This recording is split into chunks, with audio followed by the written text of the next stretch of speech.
नमस्कार शेतकरी मित्रांनो, बळीराजा यूट्यूब चॅनलमध्ये आपल्या सर्वांचे मनापासून स्वागत। आज आपण आतापर्यंत आलेल्या महाराष्ट्रातील प्रमुख बाजार समित्यांचे कांदा बाजार बघणार आहेत। त्याचबरोबर आपल्याला छोटीशी विनंती आहे, जर आपण चॅनलला नवीन असाल तर चॅनलला सबस्क्राईब करा, बेल आयकॉन प्रेस करा। चला तर बघूया सविस्तर माहिती। प्रथम बाजार समिती पिंपळगाव बसमध्ये उन्हाळ कांद्याची आवक 25,500 क्विंटलची। कमीत कमी भाव मिळाला 700, जास्तीत जास्त 4,670, सर्वसाधारण 3,700। पुढील बाजार समिती अहिल्यानगर येथे उन्हाळ कांद्याची आवक 48,194 क्विंटलची। कमीत कमी भाव मिळाला 1,000, जास्तीत जास्त 4,500, सर्वसाधारण 2750। पुढील बाजार समिती कोपरगाव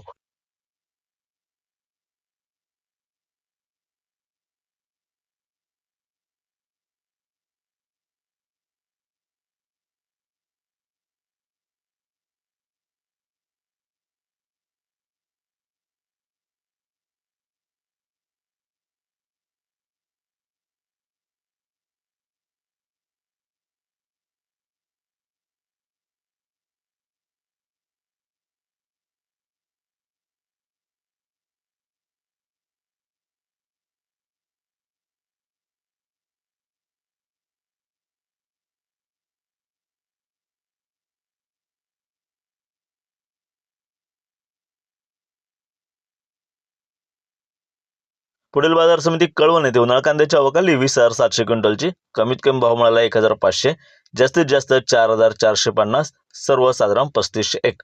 पुढील बाजार समिती चांदवड येथे उन्हाळ कांद्याची आवक 9,965 क्विंटलची। कमीत कमी भाव मिळाला 1,025, जास्तीत जास्त 4120, सर्वसाधारण 3,400। पुढील बाजार समिती मुंबई येथे 13,491 क्विंटलची आवक कमीत कमी भाव मिळाला 2500, जास्तीत जास्त 4,200, सर्वसाधारण 3,350 रुपये प्रति